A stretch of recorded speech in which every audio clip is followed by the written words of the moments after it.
오랜만에 부른 참 귀한 찬송입니다. 여러분, 이 찬송 2절 한번 보세요. 어떻게 시작이 되고 있습니까? 시험, 걱정, 모든 괴로움 없는 사람 누군가, 그렇게 돼 있죠.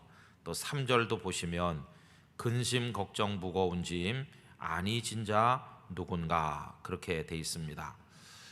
그러니까 이 세상을 사는 모든 사람은 누구나 다 시험거리도 있고 걱정할 것도 있고 괴로운 일도 있고 근심도 있고 걱정, 무거운 짐 다 있다, 그런 얘기입니다.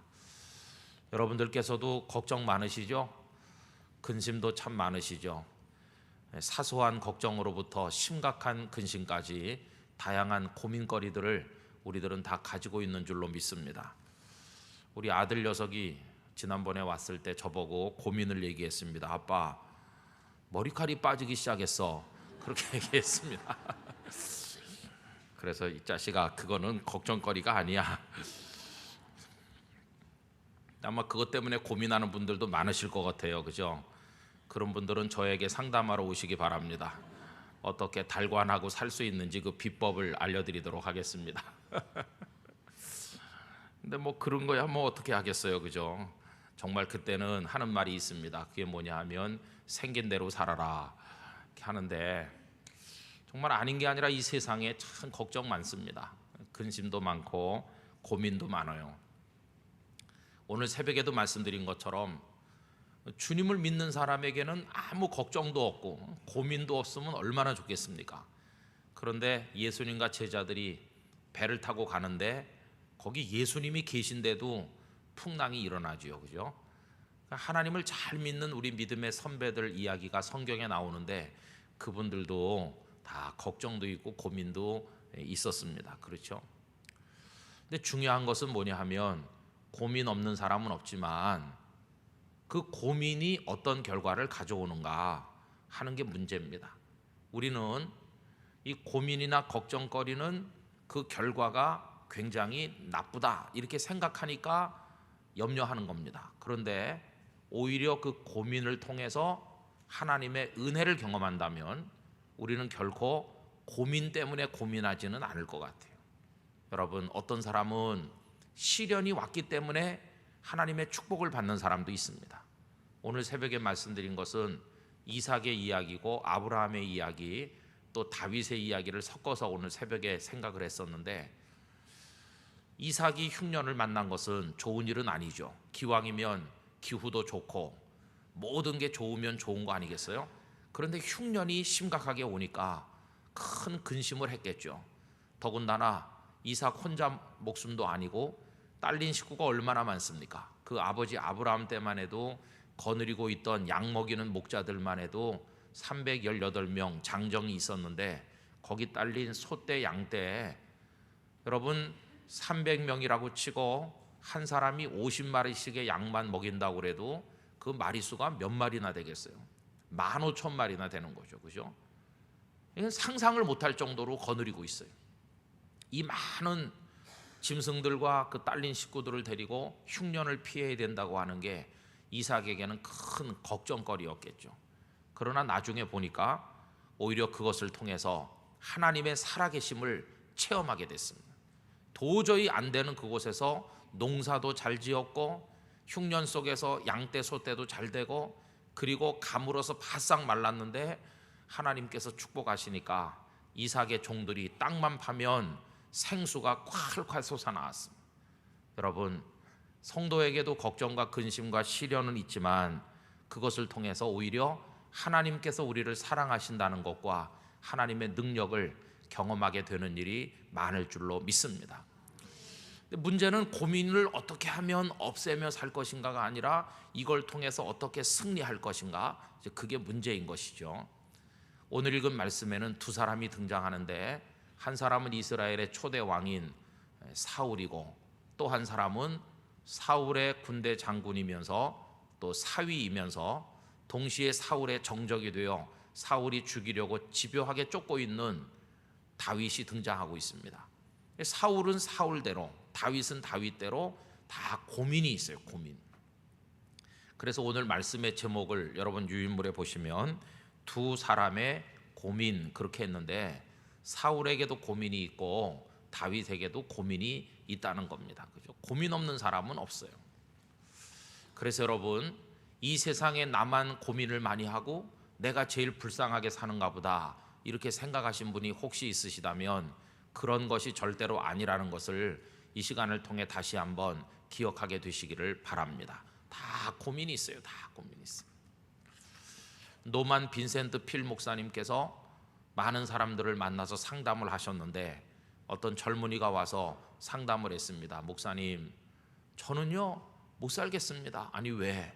한 가지 걱정 끝나면 또 다른 걱정, 그 걱정 끝나면 또 다른 걱정, 작은 걱정 끝나면 큰 걱정. 아유, 도대체 왜 인생살이가 이런지 모르겠어요. 그렇게 얘기하니까 목사님께서 가만히 있다가 내가 고민 없는 것을 소개해 줄까? 걱정 없는 곳이 있다네 하니까 이 청년이 눈이 번쩍 뜨이고 귀가 번쩍 뜨였어요. 그리고는 목사님 그런 곳이 어디 있습니까? 이렇게 여쭈니까 딱 한 군데 있다네. 거기가 어디입니까? 공동묘질세. 그렇게 얘기했다는 겁니다. 여러분, 죽기 전에는 다 걱정이 있어요. 저는 그래서 우리 땅끝교회 성도들이 고민거리 그 자체 때문에 실패하는 분이 없게 되시기를 기원합니다. 그거를 다 이겨낼 수 있기를 원합니다. 그거를 극복을 하고 그 과정을 통해서 오히려 하나님을 더 진하게 체험하고 하나님의 은혜를 경험하게 되는, 그래서 오히려 그것이 변하여 우리에게 복이 되고 능력이 되고 승리가 되는 그런 결과들을 얻게 되시기를 바라는 것입니다. 그래서 오늘 말씀의 제목을 두 사람의 고민, 두 사람의 결과 이렇게 했는데, 이 결과를 여기다 언급한 것은 사울에게도 고민이 있었고 다윗에게도 고민이 있었는데 결과가 다르다는 겁니다. 사울은 그 고민 끝에 죽게 됐고 다윗은 그 고민 끝에 하나님의 은혜를 체험하여 승리자가 되었다는 것입니다. 여러분, 우리가 사울처럼 돼서는 곤란하겠죠. 고민은 있지만 그것을 통해서 오히려 우리가 승리자로 세움받게 되기를 간절히 원하는 마음을 가지고 오늘 이 말씀을 생각을 해보려고 하는 것입니다. 자, 그러면 여러분들 교회 성경 읽는 순서에 따라서 다 읽으시는 분들은 잘 아시겠는데, 요 얼마 전에 어떤 기관에서 조사한 데 비하면 한국 교인들 중에 한 40% 가까운 사람은 전혀 성경을 읽지 않는다고 합니다. 아, 내 얘기구나. 그러면 빨리 손 들어보세요. 아마 있으실 거예요. 저 뒤에 아기가 한 명 들었어요. 여러분, 성경 읽지 않고 예수 믿는 거는 정말 기적이던가 심각한 겁니다. 하나님 말씀 꼭 읽으셔야 돼요.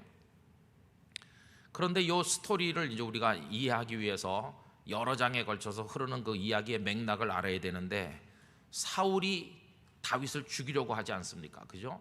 그러니까 이게 다윗에게는 고민인 것이죠. 누군가가 나를 죽이려고 한다. 여러분, 이게 현실이라고 한번 생각해 보세요.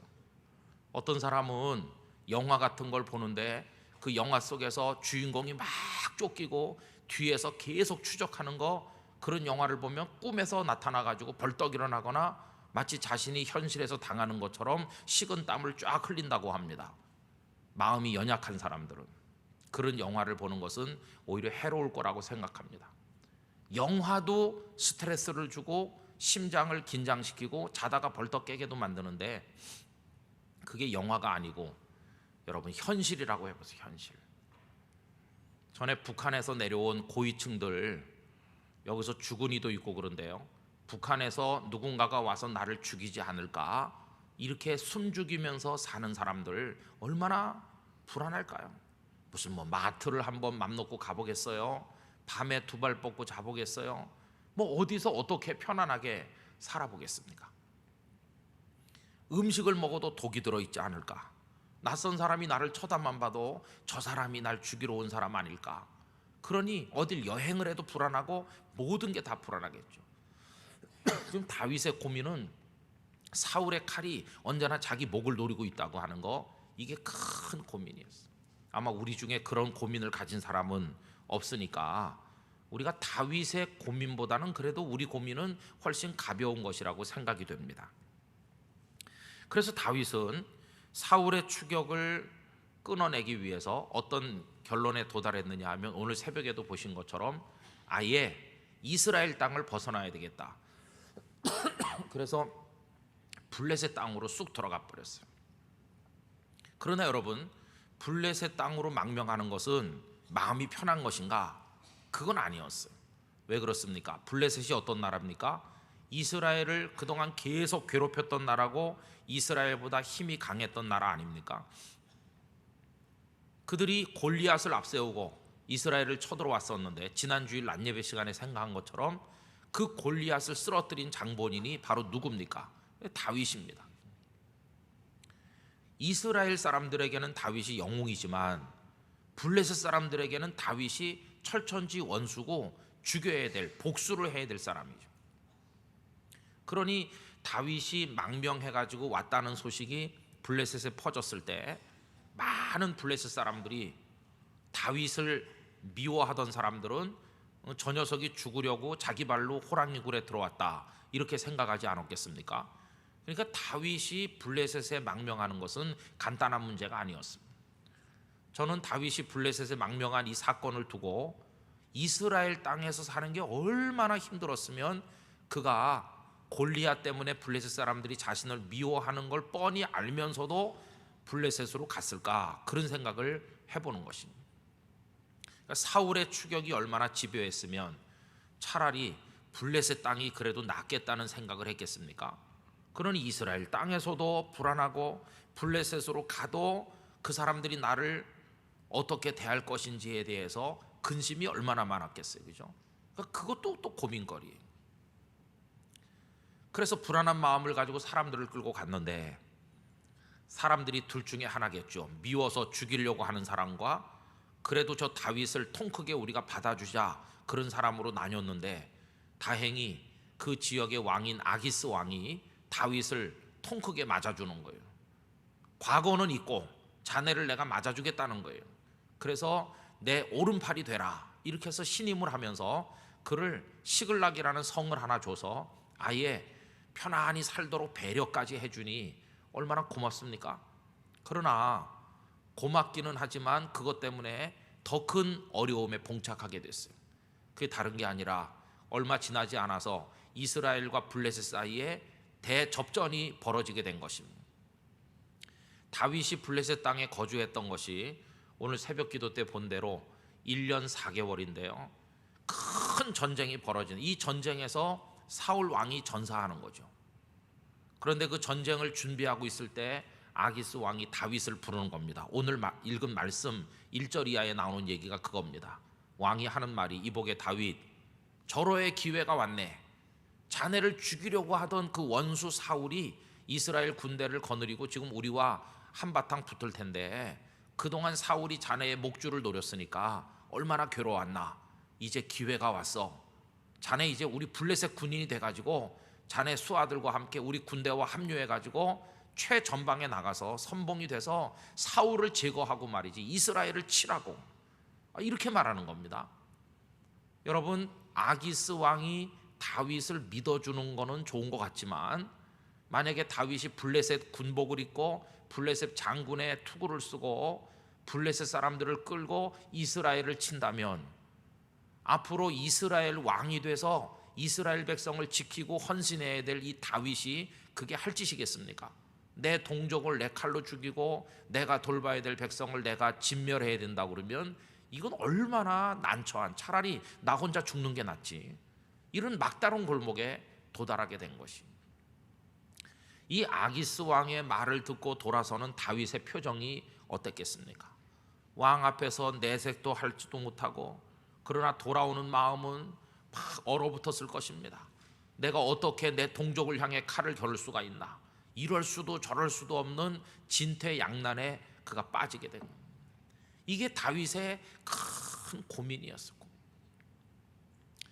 여러분 그 다음 얘기까지 마저 해보면 이렇습니다. 거기서 끝나는 게 아닙니다. 또 더 큰 고민이 생겼는데 오늘 새벽 기도 때 오신 분들에게 그 다음 얘기를 알려면 오늘 저녁에 오시라고 그랬거든요. 그 다음 얘기를 하려고 그럽니다.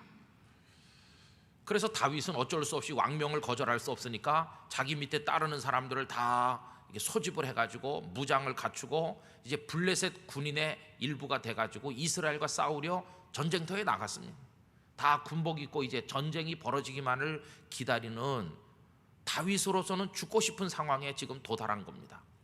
그런데 무슨 일이 벌어졌느냐 하면 아기스 왕의 신하들이 집단으로 항명을 하기 시작한 것입니다. 아기스에게 몰려와서 하는 말이, 왕이시여, 우리 왕을 존경하고 왕을 사랑하고 왕을 위해 충성하지만 왕명이라면 뭐든지 다 우리는 받들 준비가 돼 있지만 이것만은 우리가 받들 수가 없습니다. 저 다윗이 우리와 같이 나가 싸운다는 거 우린 도저히 이해할 수 없습니다. 저 다윗을 당장에 죽여도 시원치 않을 우리의 원수, 골리앗을 죽인 저 원수 아닙니까? 그런데 왕께서 그를 살려두시는 것도 우리로서는 이해를 못하겠고 받아준 것도 우린 이해 못하는데, 아니 그에게 우리 군사를 맡겨서 선봉에 세우시면 만약에 전쟁터에 나갔다가 저 다윗이 갑자기 변심해가지고 말머리를 돌려 우리를 향해 칼을 휘두르면 우린 전쟁터 한복판에서 자중질환이 일어나서 이스라엘과 싸워보지도 못하고 우리 망할 텐데 우리 도저히 저 다윗하고는 같이 나갈 수 없다고 이러면서 집단으로 와가지고 아기스 왕에게 항의를 제기했어요. 그러니 여러분, 아기스 왕도 중요한 전쟁을 앞두고 부하 장수들 전부가 들고 일어나는 판에 아무리 다윗을 좋아한다 한들 어떻게 참전시킬 수 있겠습니까? 왕도 큰 고민에 빠졌어요. 고민하던 끝에 왕이 다윗을 부릅니다. 다윗, 나는 너를 내 오른팔처럼 생각하고 너를 믿고 너를 데리고 나가서 이스라엘을 쳐부수는 쾌거를 이루고 싶은데 더 장수들이 너를 용납하지 못하는구나. 너를 믿지 못하겠대. 시간이 좀 더 필요한 것 같아. 그래서 이번에 어쩔 수 없이 너는 빠져야 되겠다, 이렇게 말하는 거예요. 여러분, 너는 빠져야 되겠다는 식으로 아기스 왕이 말할 때 다윗의 마음에 얼마나 기쁨이 생겼을까요? 그러지 않아도 내 동족을 향해 칼을 휘둘러야 되는 이 난감 지경에서 정말 죽고 싶은 생각인데 왕이 자기 입으로 너는 빠져라 얘기하니까 여러분, 이걸 두고 하나님께서 피할 길을 내신다는 말이 실감났을 것 같아요. 그죠? 그래서 돌아가라 그러니까 돌아온 겁니다. 그래서 자기 밑에 사람들을 다 빼가지고 원래 자기 가족들과 함께 거주하던 시글락 성으로 돌아오는 거예요. 그때 얼마나 마음이 홀가분했을까요? 야, 정말 하나님이 나를 난감한 지경에서 건져주셨구나, 과연 하나님이시다, 이러면서 돌아오는 거예요. 그런데 여러분, 돌아와 보니 무슨 일이 벌어졌나요? 시글락 성의 아내들과 아이들과 그 짐승들과 이런 딸린 것들만 놓고 남자들은 전부 출전했었는데 돌아와 보니까 아말렉 군대가 그 사이에 쳐들어와 가지고 시글락 성을 다 함락시키고 거기 있는 모든 처자식이고 뭐고 싹 잡아가지고 다 털어가지고 끌고 간 걸 알게 된 거예요. 눈앞에 와보니 처자식이 다 없어졌죠. 아끼던 모든 것들을 다 약탈당한 걸 알게 됐을 때 더 위급하게 됐어요. 아까보다 더 어려워졌어요. 그 뭐냐 하면은 다윗을 목숨같이 여기면서 따르던 그 밑에 600명이라는 사람들이 있었는데 그 사람들이 다윗을 향해서 칼을 빼들으려고 하는 겁니다. 우리가 누구 하나 믿고 여기까지 왔냐? 응? 저 다윗이 그래도 앞으로 왕이 될 사람이라고 생각해서 우리가 다윗을 따랐는데, 아니 지금 처자식이 다 없어지고 말이지 우리가 다 죽게 된 마당에 다윗이면 지금 해주는 게 뭐가 있느냐는 거죠. 다윗 따라다니다가 처자식 다 없어지고 우린 다 망하게 됐다 그러면서 오히려 그들이 다윗을 향해서 치려고 하는 진짜 아슬아슬한 상황에 이르게 됐어요. 이게 다윗에게 주어진 연속되는 고민들이었어요. 사울에게 쫓기는 것도 고민, 그래서 블레셋 땅에 오긴 왔지만 그 자체도 잘하는 것인지 그것도 고민, 왔더니 또 동족을 칼로 쳐야 되는 난감한 지경에 떨어졌으니 그건 더 큰 고민.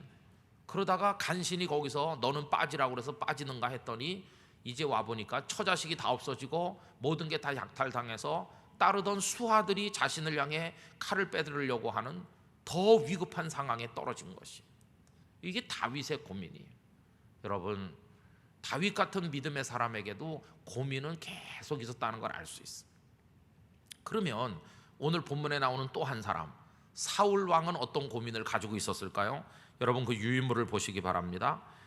다윗을 처리하지 못한 불안, 다윗 그 녀석을 빨리 제거해야 우리의 왕위가 견고할 텐데, 그런데 다윗은 어디로 숨어 버렸는지 알 수도 없고 분명히 망명한 게 틀림없구나 이렇게 생각하니까 늘 뒤가 캥기겠죠. 다윗을 처리하지 못한 불안이 사울의 마음을 불안하게 하는 것이고요.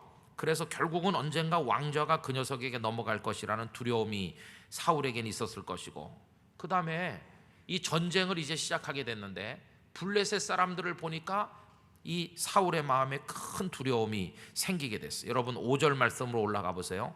사울이 블레셋 사람들의 군대를 보고 두려워서 그의 마음이 크게 떨린지라. 블레셋 군대로 인한 두려움이 사울에게 있었어요.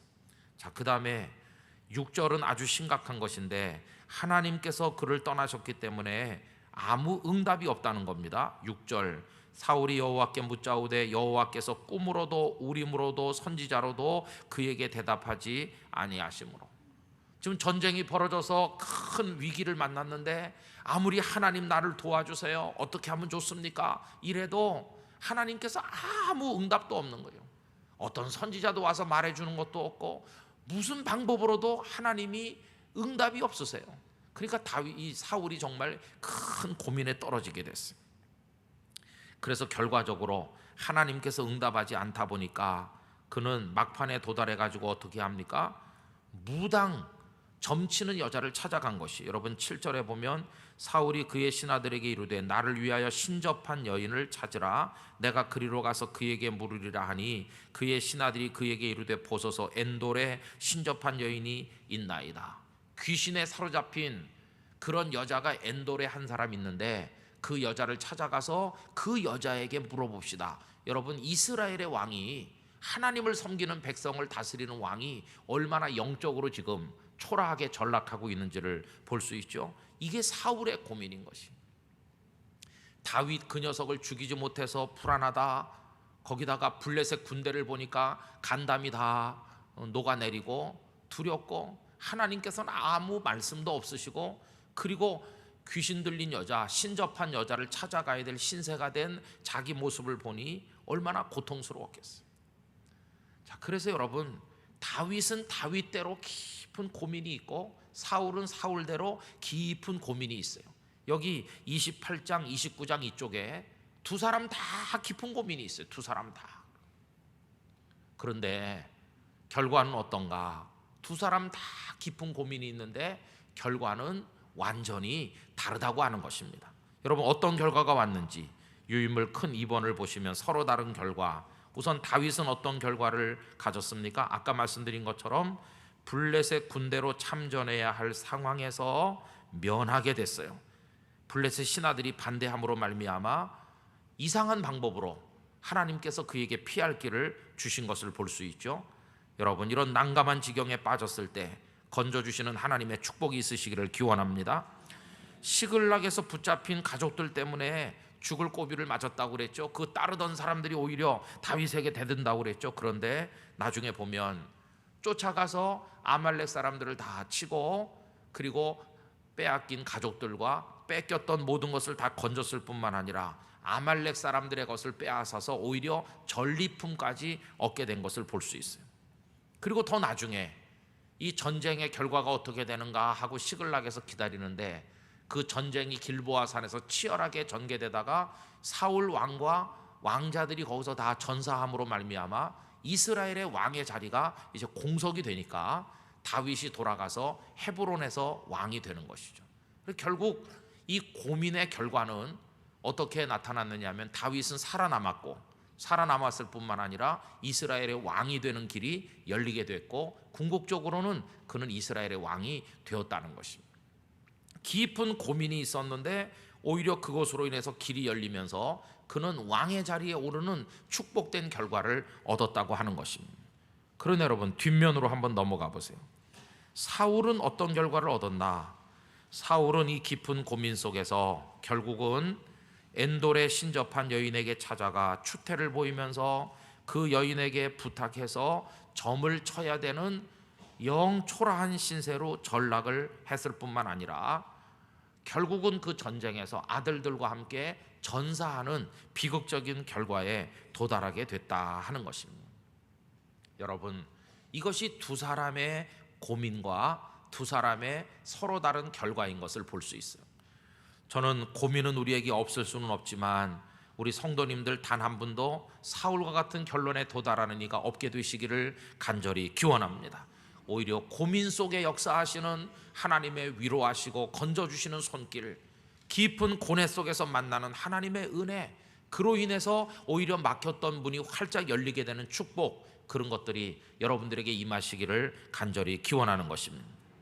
그럼 도대체 이유가 뭐냐? 서로 다른 결과에 이르게 된 이유가 뭐냐? 여러분, 첫째는요, 사울의 경우는 신접한 여인을 찾아갔다는 것입니다. 그럼 사울이 왜 이 저많은 귀신 들린 신접한 여자를 찾아갈 수밖에 없었습니까? 그 근본 원인은 여호와께서 그를 떠나셨기 때문에. 아까 우리 6절 말씀 읽은 거 거기 다시 써드렸는데, 사울이 여호와께 묻자오되 여호와께서 꿈으로도 우림으로도 선지자로도 그에게 대답하지 아니하셨다. 완전히 관계가 끊어졌어요. 그래서 그 밑에 참고 성경 구절 사무엘상 16장 14절 다 같이 읽어보시겠습니다. 여호와의 영이 사울에게서 떠나고 여호와께서 부리시는 악령이 그를 번뇌하게 한지라. 하나님께서 사울을 떠나셨어요. 하나님이 떠나시니까 관계가 끊어지고 나니까 아무리 하나님께 도움을 구하려고 해도 하나님께서 아무 응답이 없으셨어요. 그러면 다윗은 어떠했습니까? 다윗은 막판에는 자기를 따르던 사람들이 오히려 그를 치려고 하는 상황에 도달했다고 그러지 않았습니까? 여러분, 그 밑에 사무엘상 30장 6절 말씀 다 같이 읽어보실까요? 백성들이 자녀들 때문에 마음이 슬퍼서 다윗을 돌로 치자 하니 다윗이 크게 다급하였으나 그의 하나님 여호와를 힘입고 용기를 얻었더라. 할렐루야. 거기 보면 다윗의 사람들이 다윗을 죽이려고 시도했어요. 얼마나 다급합니까? 그러나 그 속에서 다윗이 용기를 얻을 수 있었던 것은 그의 하나님 여호와를 힘입었기 때문이라고 말씀하고 있어요. 자, 그 밑에서 30장 8절 말씀 읽어봅니다. 다윗이 여호와께 묻자와 이르되 내가 이 군대를 추격하면 따라잡겠나이까 하니 여호와께서 그에게 대답하시되 그를 쫓아가라. 네가 반드시 따라잡고 도로 찾으리라. 할렐루야. 이게 뭐냐 하면, 하나님, 지금 나를 따르던 사람들끼리 나까지도 나를 죽이려고 하는데 지금이라도 아말렉 사람들을 따라가면 따라잡을 수가 있겠습니까? 이렇게 물어본 거예요. 하나님께서 쫓아가라고 하셨어요. 이 600명의 사람들이 지금 울고불고 난리가 났는데 그들을 진정시켜서 우리 아말렉을 추적하자 이렇게 해가지고 극적으로 뺏긴 처자식을 빼앗아오고 다시 찾아오고 그리고 전리품까지 얻어오게 됐다는 것입니다. 그래서 여러분, 두 사람이 다 고민이 깊었습니다. 다윗도 사울도 간단한 고민이 아니라 목숨을 걸고 모든 걸 다 걸어야 하는 그런 막판에 밑바닥 고민까지 두 사람이 다 똑같이 있었어요. 그러나 결과는 완전히 달랐다는 것을 알 수 있어요. 그럼 결과가 그렇게 다른 결정적 변수가 뭐였느냐? 사울에게는 뭐가 안 된 것이고 다윗에게는 무엇이 됐기 때문에 그런 결과가 왔느냐? 여러분, 유인물 맨 마지막에 4번 보십시오. 그 고민과 그 고민에 대한 해답을 우리가 보면 그 중심에 누가 계시죠? 하나님께서 계시다 하는 것입니다. 여러분, 그 핵심은 1번입니다. 그 고민과 해답의 중심에 서 계신 하나님과 우리들이 연결되어 있는가, 이게 문제인 것이에요. 여러분, 사울은 하나님께 버림받은 사람이었습니다. 아무리 하나님을 찾아도 아무 응답이 없었습니다. 그러나 다윗은 하나님께서 그를 걱정해주고 계셨습니다. 그래서 블레셋 신하들의 입을 통해서 아기스에게 항의하게 함으로 다윗이 그 난감한 지경에서 빠져나올 수 있는 길을 하나님께서 열어주셨어요. 하나님께서는 그 와중에서도 다윗과 함께 하셨습니다. 다윗에게 피할 길을 주셨습니다. 그로 하여금 면하게 하셨습니다. 그리고 아말렉에게 뺏겼던 처자식도 찾아올 수 있도록 하신 것을 볼 수 있습니다. 결론적인 얘기는 뭐냐 하면, 이 두 사람의 인생의 고민 속에 그 결론이 달랐던 이유는 한 사람에게는 하나님이 계시지 않았고 한 사람에게는 도우시는 하나님이 늘 그와 함께 계셨다는 것이. 성도 여러분, 저는 오늘 우리의 고민 많고 걱정 많은 삶 속에 하나님의 임재가 함께 하시기를 기원합니다. 그래서 첫째입니다. 첫째.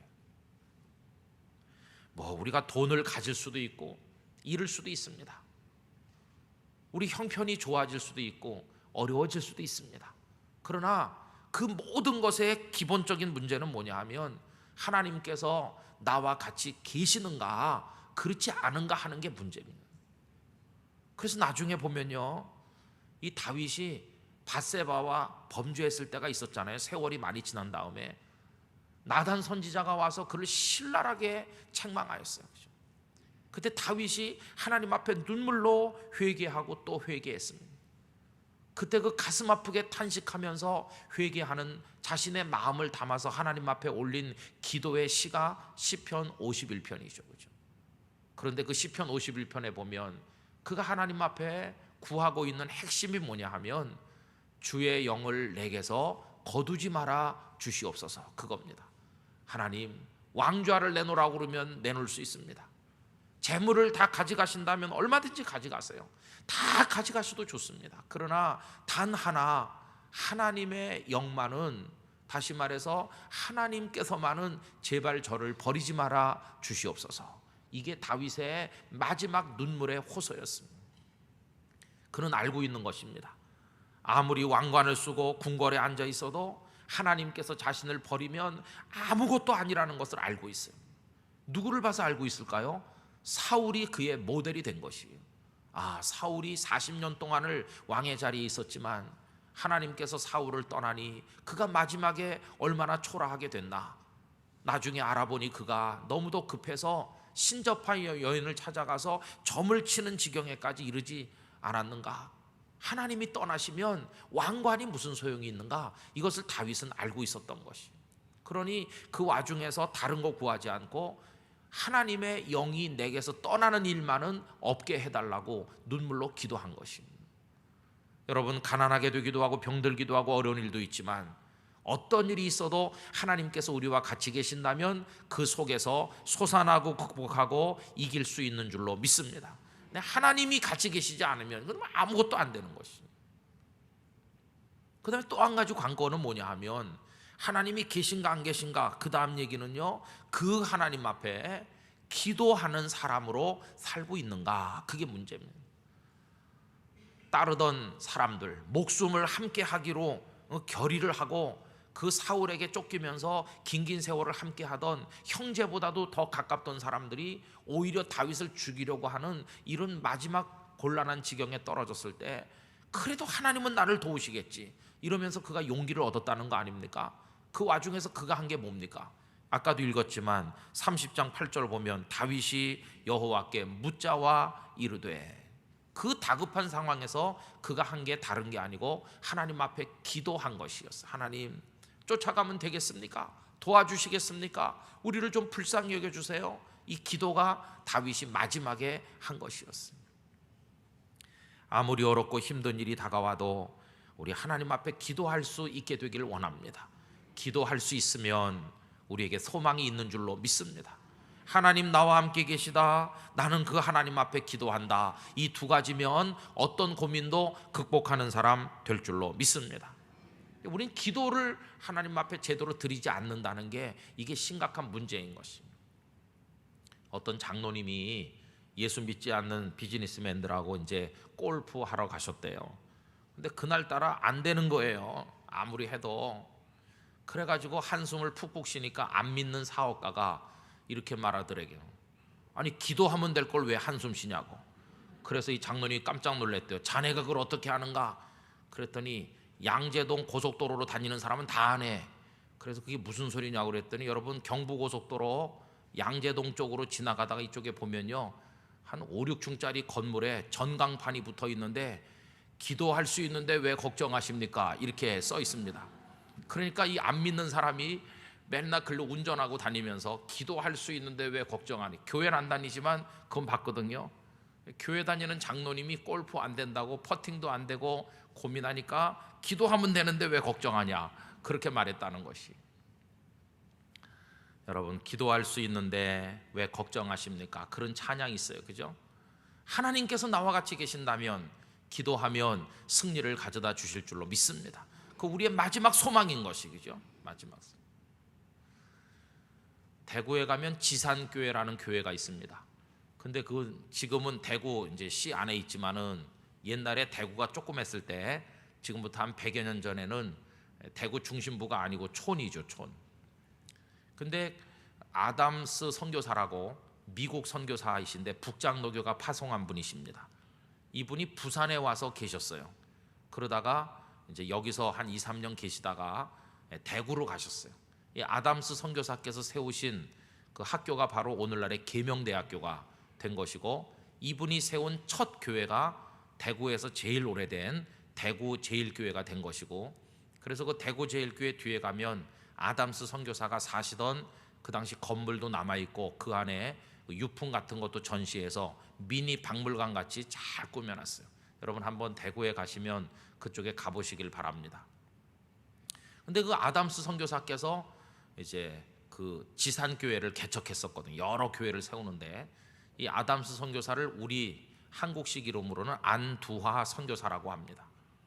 그런데 지산교회가 이제 세워진 지 얼마 되지 않아 가지고 아직도 교세가 크지 않고 뭐 재정도 넉넉하지 않았겠죠. 그런데 그 교회를 버티고 있는 사람들이 있었는데 누구냐 하면 5 형제였습니다. 5 형제. 그 5 형제가 전부 다 헌금을 열심히 하고 믿음이 좋아가지고 그 교회를 기둥처럼 받들고 있었어요. 그런데 문제는 뭐냐 하면 이 오시성을 가진 이 5 집안 사람들이 말이죠, 무슨 가정 안에 변화가 있어서 이사를 대구 중심가로 가게 됐어요. 대구 중심가로 가니까 갑자기 이제 기둥이 다 빠져나가는 거죠, 그죠? 헌금도 많이 하고 교회를 위해서 헌신하던 이 사람들이 쑥 옮겨가니까 이 지산교회는 앞으로 어떻게 유지하나 걱정이 태산같이 됐어요.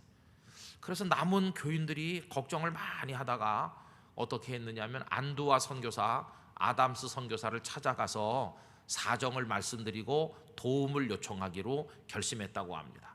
대표를 뽑아가지고 아담스 선교사에게 갔어요. 가서 어두운 얼굴로 앉아 있으니까 아담스 선교사께서 형제님들이 무슨 일로 이렇게 날 찾아오셨는지 얘기해 보세요. 이렇게 하니까 사정을 얘기했습니다. 그동안 우리 교회를 잘 받들던 그 형제들이 다 빠져나가고 이제 우리 교회는 헌금할 사람도 없고 섬길 사람도 없고 일할 사람도 없고 우리 교회는 유지하기도 어렵고, 그래서 선교사님에게 찾아왔는데 선교사님 어떻게 하면 좋겠습니까? 이렇게 이제 이야기를 하니까 선교사님이 가만히 있더니 진짜 큰 문제네요, 이렇게 하더라는 거예요. 그래서 찾아간 사람들이 그렇죠, 진짜 큰 문제죠, 어떻게 하는 게 좋겠습니까? 이렇게 하니까 아니 그게 아니고 여러분이 여기 온 게 진짜 큰 문제라고. 그래서 이 사람들이 못 알아들었어요. 저희들이 온 게 무슨 문제입니까? 그러니까 이제 보니까 나는 형제님들이 저한테 예수님을 믿고 세례를 받고 신자가 됐을 때 형제님들이 하나님을 잘 믿는 사람이라고 생각했는데 이제 보니 하나님을 믿는 게 아니고 그 집안 식구들을 믿고 계셨군요. 이렇게 얘기하면서 하나님을 믿으라고 가르쳤는데 그 사람들을 믿고 있었으니 하나님처럼 이거야말로 진짜 큰 문제가 아닙니까? 이렇게 얘기하더라는 것입니다. 그때 찾아갔던 이 대표들이 크게 깨달았다고 합니다. 우리가 그동안 전능하신 하나님을 믿었나, 아니면 헌금 많이 내고 일 많이 하는 그 사람을 믿었나? 이 교회를 세우신 분이 하나님이시고 하나님께서 우리와 함께 계시다면 얼마든지 하나님께서 이 교회를 통해 역사하실 걸 믿어야 되는데 왜 우리는 하나님을 믿지 못하고 그 사람을 믿었던가? 돌아가서 선교사님이 하신 이야기를 전하면서 성도들이 모여서 회개하는 기도를 하고 이제부터는 걱정하지 말고 하나님을 믿고 하나님께 기도하고 하나님 앞에 헌신하기로 다짐을 했다고 합니다. 그래서 기둥 같은 이들이 빠져나간 그 이후에 지산교회는 더 부흥됐고 성도들은 구경만 하던 사람들이 다 팔과도 붙이고 나와 헌신하게 됐고 교회가 더 건강해졌다고 하는 이야기를 읽어보았습니다. 여러분, 교회에 하나님을 의지하는 믿음이 있어야 될 줄로 믿습니다. 교회는 하나님이 세우셨으므로 하나님께서 여기 함께 계시고 우리는 그 하나님을 믿고 기도하며 하나님 앞에 충성할 때 땅끝 교회 하나님께서 인도해 가실 줄로 믿습니다. 그래서 사람을 믿으면 안 되는 거죠. 여러분, 목사는요 가기도 하고 오기도 합니다. 그죠? 우리 교육자들은 가기도 하고 오기도 해요. 만약에 어떤 성도들이 아유 그 목사님 돌아가시면 우리 교회는 끝이야. 서울의 유명한 교회들 담임 목사님께서 돌아가시거나 은퇴한 교회들이 있잖아요. 그럼 한국의 저명한 목사님들이신데 그분들이 별세하거나 돌아가셔서 그 교회 문 닫았습니까? 아닙니다. 은퇴한 이후에 더 크게 부흥하는 교회들도 많습니다. 하나님께서는 다 준비해 놓으신 것이, 모세가 은퇴하면 여호수아 뒤에는 또 그 다음 사람들을 다 준비해 놓으셨어요. 어떤 장로님이 우리 교회를 기둥같이 섬기는데 그 장로님 늙어 은퇴하면 우리 교회 누가 하지? 여러분 걱정할 필요 없어요. 하나님만 계시면 끄떡없을 줄로 믿습니다. 우린 부족한 것도 많은데, 우린 경제적으로도 모자라고 쪼들리는데 우리 걱정하자면 끝이 없어요. 그러나 여러분 걱정할 그 시간에 하나님께서 우리와 함께 계시도록 하나님과 교제하고 하나님의 영이 우리에게 머물러 있고 나는 하나님 안에 거하는 성도가 되는 이 일에 우리가 더 힘써야 될 줄로 믿습니다. 그렇다면 하나님께서 우리를 다 책임져 줄 거 아닙니까? 두 가지가 바로 관건입니다. 하나는 하나님께서 우리와 함께 계시는가, 그리고 또 다른 하나는 나는 그 하나님 앞에 믿음으로 기도하는가. 이 두 가지인 것이, 어떤 종류의 고민도 어느 정도 심하고 또 어려운 걱정거리도 우리와 같이 계시는 하나님 앞에 믿음으로 나갈 때, 기도로 엎드릴 때 하나님께서 예비하심이 되고 채워주심이 되고 건져주시고 회복시키시고 치료하시고 일으켜 세워 오히려 존귀하게 만들어 주실 줄로 믿습니다. 그 믿음 가지고 여러분 전진하시게 되기를 간절히 기원하는 것입니다. 아까 불렀던 찬송은 참 좋은 찬송이에요, 그죠? 죄짐 맡은 우리 구주 어찌 좋은 친구인지. 너무너무 좋으신 분이세요. 그분께 아뢰면 우리의 모든 기도를 다 들으시고 응답해 주실 줄로 믿습니다. 그래서 오늘 여러 가지 복잡한 말씀을 드렸지만 두 가지, 하나님 저와 늘 함께하여 주시옵소서. 내 가정에 함께해 주시고 우리 교회에 함께해 주시고 저는 기도의 사람이 되어 하나님을 다급한 지경에도 부르짖었던 다윗처럼 기도하는 사람이 되게 하여 주시옵소서. 이런 믿음으로 승리하시기를 기원합니다.